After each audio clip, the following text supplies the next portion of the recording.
بطلتنا لين بتحكي لنا عن حياتها وإنها كانت مخطوبة لواحد اسمه تشين، بس كان بيخونها مع صديقتها المقربة فيفان، وبيرتبط تشين وفيفان ببعض. وغير كده كمان بيستولى تشين على شقة لين اللي هي اشتريتها بفلوسها، وكانت واخدة قرض عشان تكمل وتجيب الشقة. وأول ما بتسدد القرض بيضحك عليها خطيبها وصاحبتها وبياخدوا منها الشقة وبيطردوها بره. وساعتها بتبقى لين مصدومة من اللي عملوه، وفي اليوم ده بتقرر إنها تتخلص من حياتها لأنها خلاص فشلت في كل حاجة، وبتبقى حزينة جدا وما عندهاش أي أمل في أي حاجة. بس بيلحقها جارها وبيدخل الشقة، ولما بتفوق لين بتلاقي نفسها في الشركة اللي هي شغالة فيها، وبتتضايق إنها عايشة لأنها بتكون فاكرة إنها خلاص ماتت. وبتستغرب لما بتلاقي صاحبتها كمان في الشغل بتقول لها إنها تروح تكلم المدير بتاعهم علشان المشروع اللي هي كانت شغالة عليه. وبتبقى مش فاهمة لين لأنها المفروض سلمت المشروع ده من فترة كبيرة جدا. فوقتها بتبص في تليفونها وبتلاقي إن هي رجعت بالزمن سنة، وبتبقى مش فاهمة إيه اللي حصل بالظبط. فساعتها بتتصل بتشين وما بيردش عليها، فبتروح بسرعة على شقتها لأنها فاهمة إنه أكيد بيخونها، وفعلا بتلاقيه بيخونها مع صاحبتها.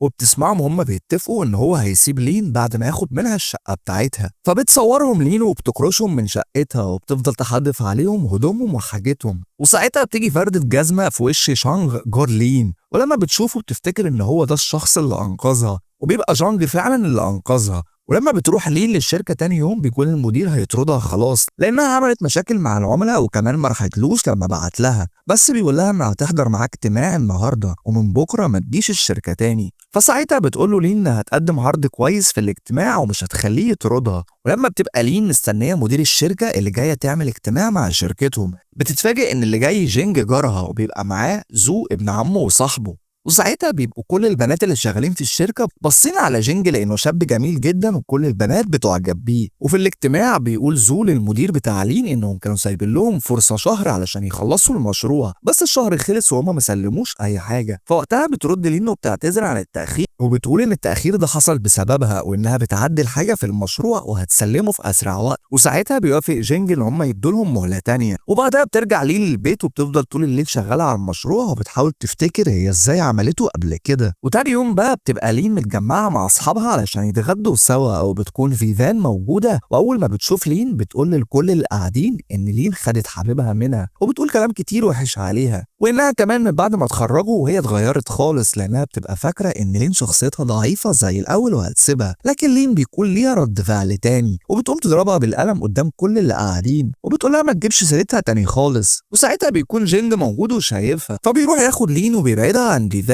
ولما بترجع لين للبيت بتلاقي تشين في شقتها وبيدور على ورق الشقة علشان ياخده ويطردها. فوقتها لين بتتخانق معاه وبتطلعه بره شقتها، وساعتها بيقول لها تشين ان هو مش هيمشي من قدام الباب الا لما تديله عقد الشقة. وبيكون زو بيتفرج على اللي بيحصل من العين السحرية بتاعت باب الشقة، وبيقول للجينج على اللي بيحصل. فوقتها بيطلع الامن يمشي تشين من قدام الباب، وبعدين بيروح جينج لين وبيقول لها انه كلم حد هيجي يغير لها باب الشقة علشان تشين ما يقدرش يدخل تاني. وتاني يوم بيجي واحد يغير الباب فعلا. وبعدين بيعدي جينج على لين وبيقول لها ان هم عندهم اجتماع وانه هيوصلها معاه لانهم كده كده في نفس الطريق. وبتبقى لين معترضه في الاول، بس جينج بيقول لها انه هيديها نص ساعه علشان تجهز فيها. وبعد ما بتجهز لين وبتخرج بيشوفها جينج وبيكون معجب بيها جدا. وبعدين بيروحوا الاجتماع وبتقدم لين العرض بتاعها واللي بيكون كويس جدا. وساعتها بيطلب من المدير بتاعها انه ياخدها تشتغل عنده في الشركه لحد ما المشروع يخلص. فالمدير بيوافق. وتاني يوم بتروح لين لشركه جينج وبتوريها واحده من موظفين مكتبها، وبتقول لها تروح لمكتب جينج بعد ما تستقر. ولما بتروح بيديها عقد بيوثق ان هي هتشتغل في شركته فتره، وبيقول لها انها تمضي عليه وانها تقدر توريه للمحامي بتاعها الاول. ولما بتخرج لين من عنده بتبقى بتضحك ومبسوطه وبتعجب بجينج. وتاني يوم بتروح فيفان للين الشركه وبتقول لها انها عرفت ان جينج جاب الامن لتشين، وبتقف تقول ان لين هي اللي خطفت حبيبها منها في الاول، وان كمان بسببها حصل لها اجهاض لما زقتها على الارض وعاوزه تاخد الشقه منهم، وانها بتتحمى في جينج. وبيكون كل كلامها كدب لان مفيش اي حاجه من دي حصلت، وهي اصلا اللي خانت صاحبتها وارتبطت بحبيبها. فوقتها بيطلع الامن وبيخرج فيفان بره، وبتقول لها لين انها فعلا جينج بيحميها وهيساعدها. وفي لحظتها بيكون جينج واقف وسامعها، ولما بتشوفه لين بتتحرج. وبعدين بتروح لين تعتذر لجينج وبتقوله انها قالت كده علشان تضايق فيفان، وكمان بتشكره ان هو ساعدها في موضوع تشين، وبتعزمه على العشاء. فساعتها بيسالها جينج لو كانت بتعرف تطبخ، وبيتفقوا ساعتها ان هم بعد الشغل هيروحوا بيته وهي هتعمل له عشاء. بس في الحقيقه ان لين ما بتعرفش تطبخ اصلا، وساعتها جينج هو اللي بيعمل العشاء. وبعدين بيقعدوا ياكلوا سوا وبيعجبها، وبتقوله انها المفروض انها كانت هتعزمه بس هو اللي عمل الاكل، وبتطلب منه ان هو يطبخ لها دايما جدا علشان اكله عجبها. فساعتها بيقول لها جينج انه مرحب بيها دايما في بيته، ووقتها بيسالها هي بتحب تعمل ايه، فبتقول له ان لو عندها وقت فاضي بتحب تروح صاله الملاكمه. ولما بتروح لين شقتها بتفضل طول الليل تفكر في جينج، وكمان جينج بيفكر فيها، وبيكونوا معجبين جدا ببعض. وبيتصل جينج بزو وبيقول له يبقى يروح صاله الملاكمه يتدرب مع لين، وبيروح زو تاني يوم يلعب ملاكمه مع لين، وبيفضل يقول لها تبعد عن جينج وما تقربش منه لان هو مش هيسيبها تقرب منه اصلا. وساعتها بتفضل لين تضرب فيه وبتوريه انها بتعرف تلعب كويس مش زي ما هو فاكر، لانه كان بيقول انها بنت واكيد مش بتفهم في الملاكمه. وبعد ما بيخلصوا وبيكونوا مروحين بيجي جينج وبيكون جايب للين هديه، وبعدين بيكون قاعد جينج مع زو في العربيه وبيشوفوا تشين وهو رايح يرخم على لين، وبيفضل يقول لها ان اكيد جينج مش بيحبها وانه بيلعب بيها فتره وهيسيبها، وانها مش حلوه ولا حاجه ولا حتى معاها فلوس علشان حد يبص لها. وبيكون لسه هيضربها بس جينج وزو بيتدخلوا، وبيضرب زو تشين وبيقول له جينج انه يبعد عن حبيبته وبيبوس لين قدامه. ولما بيرجع جينج للبيت بيفضل زو يساله هو بس ليه ولو كان فعلا حاسس بحاجه ناحيتها، فساعتها بيقول له جونج انه معجب بيها جدا وانها مميزه جدا عنده. وبتفضل لين تفكر طول الليل لو كان جونج فعلا معجب بيها ولا عمل كده عشان يدافع عنها ويساعدها. وتاني يوم في الشركه بيقول جونج لين انه هيرقيها وهتبقى المسؤوله عن المشروع وتنفيذه وان زو هيساعدها. وبعدين بيروح جينج يقابل مامته وبيقعد يتكلم معاها على المشروع اللي الشركه بتعمله، وبيديها كارت لصالون تجميل ويقول لها تروح تجربه لانه مكان كويس جدا. ولما بتروح مامته بتعرف من البنت اللي شغاله هناك ان ابنها جينج اخد كارتين VIP من المكان، واحد لمامته وواحد لبنت تانية.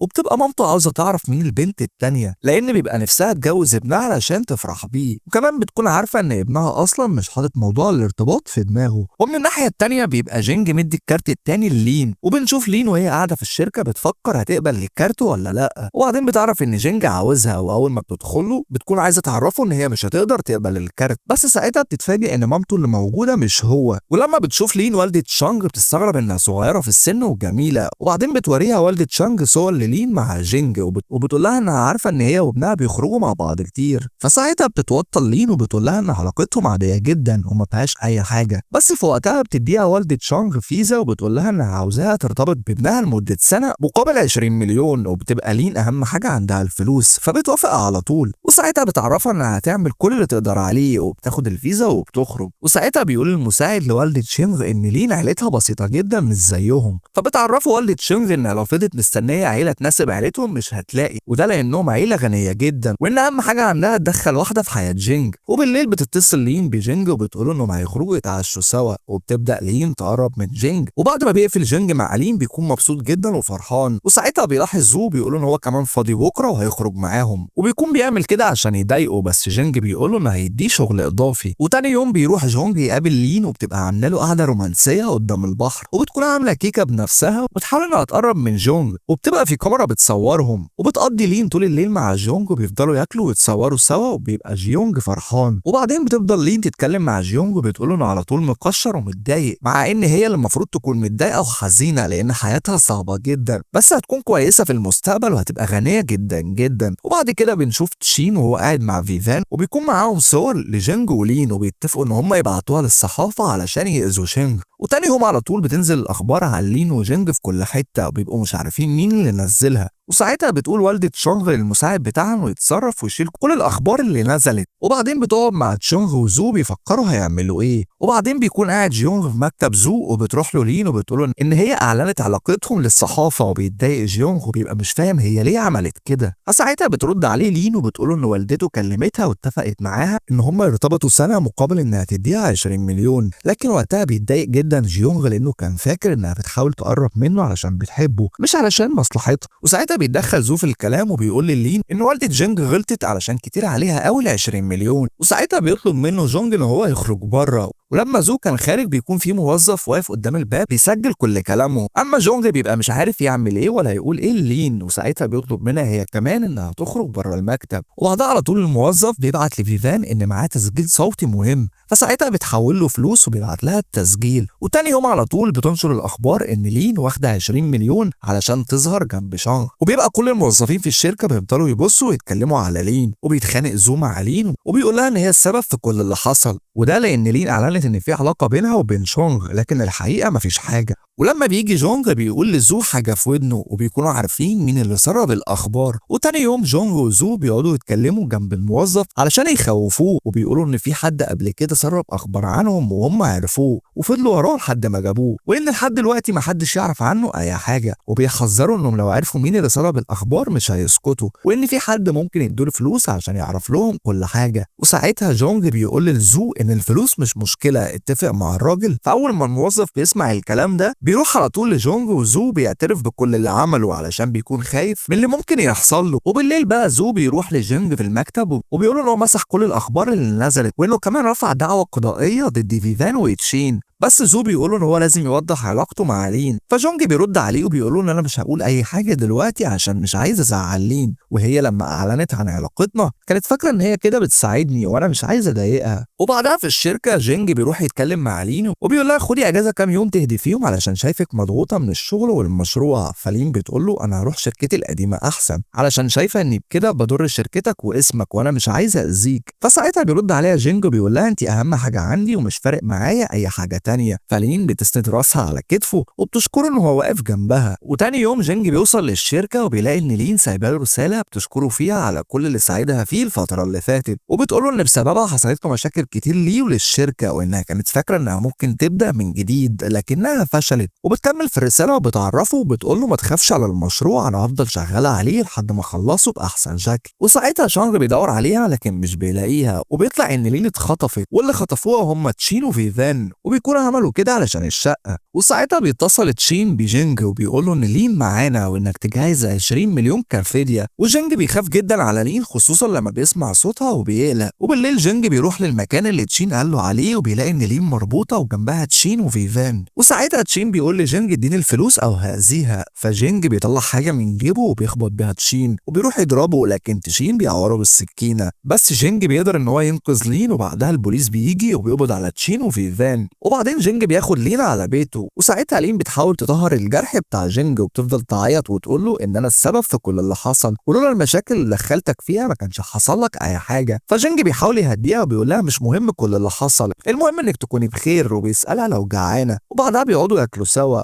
وفي المشهد اللي بعد كده بتكون لين نازله من البيت وبتلاقي تشين وفيفان واقفين مستنيينها، واول ما بيشوفوها بيروحوا يتكلموا معاها على طول. وساعتها بيقولوا لها ان جينج لازم يتنازل على القضيه اللي هو رافعها. وتشين وفيفان بيحاولوا يستعطفوها ان هم اصحابها وعشره عمر وانهم قضوا مع بعض وقت طويل، لكن كل الكلام ده مش بيدخل على لين وبتقول لهم انهم غلطانين ولازم يتحملوا نتيجه افعالهم. وبعدها لين بتسيبهم وبتمشي، وتشان وفيفان بيبقوا ماسكين في بعض وكل واحد فيهم بيلوم التاني على اللي حصل. بعد كده لين بتروح الشركه وبتقول لجونج انها شافت تشين وفيفان وعرفت منهم انه رفع دعوه قضائيه عليهم، لكن جينج بيحاول يطمنها وبيقول لها ما تقلقيش كل حاجه خلاص اتحلت. وفي نفس الفتره دي بيكونوا خلاص خلصوا المشروع حقق نجاح كبير جدا والشركه كسبت فلوس كتيره جدا من وراه. وساعتها لين هترجع شركتها القديمه، وعلى قد ما هي فرحانه ان المشروع نجح الا انها كانت متضايقه انها تبعد عن جينج. ولما لين بتكون قاعده في الشركه بتفكر، المدير بتاعها بينادي عليها وبيبعت لها تروح مكتبه، ولما بتروح بيقول لها ان شركه شانغ عزمتهم على حفله بمناسبه نجاح المشروع، وبيديها علبه فيها فستان لونه ابيض وبيقول لها انها تلبسه من الحفله. وساعتها لين بتسال المدير لو كان جينج هيبقى موجود في الحفله، فالمدير بيرد عليها وبيقول لها ان جينج مسافر هو وزو علشان بصفته مدير الشركه بيكون عنده مشاغل كتيره جدا ومسافر في شغله ومش هيقدر يحضر. وساعتها المدير بيسيب لين الفستان وبيقول لها ما تنسيش انك تلبسيه. وقتها لين بتفضل تبص للفستان وهي زعلانه، ولما بترجع للبيت تفضل تفكر في جينج وذكرياتهم سوا، وبتكون متضايقه جدا انه مشي وبتحاول تتصل بيه لكن بتغير رايها وبتقفل على طول. وبعدها بيوم بتروح لين لوالده جينج وبتقول لها انها جايه علشان ترجع الفلوس وبتديها الفيزا بتاعتها، وبتقول لها انها فكرت في الموضوع وانها مش موافقه تعمل كده. وساعتها والدته بترد عليها وبتقول لها مفيش اي مشاكل واهم حاجه راحتك. وبعدها بنروح ليوم الحفله وبتكون لين لابسه الفستان الابيض وبتلاقي واحد واقف بظهره وبيكون ده جينج. وساعتها لين بتحاول تكلمه وبتقول له انها عرفت انه سافر وانها كانت قلقانه عليه خصوصا انه ما كانش بيرد على اتصالاتها ولا حتى رسايلها. ولما جينج بيلمح لين ويبص لها وبيكون ماسك بوكيه ورد وبيقعد على ركبته علشان يقول لها انا كل يوم ومشاعري من ناحيتك بتزيد، ومن أول مرة شفتك فيها وأنا حاسس إني بحبك، بس أنت دلوقتي واقفة قدامي وأنا متأكد إن كل ده حب، وإني كمان عايز أكون جزء من حياتك وعمري ما هخذلك. وبيطلع خاتم من جيبه وبيعرض عليها الجواز. وفي اللحظة دي لين بتفكر في كل ذكرياتهم سوا، وأول مرة شافته إمتى وإنه إزاي كان بيدافع عنها، وكل مرة كان بيحاول يقرب منها. ولين بتكون فرحانة جدا، وطبعا وقتها بتوافق على عرض الجواز وبتحط إيديها في إيده وبتبوسه. ولحد هنا بنكون وصلنا لنهاية الملخص بتاعنا. ما تنساش يا صديقي إنك تشترك معانا وتفعل الجرس علشان يوصلك كل جديد. أشوفك الفيديو الجاي، سلام.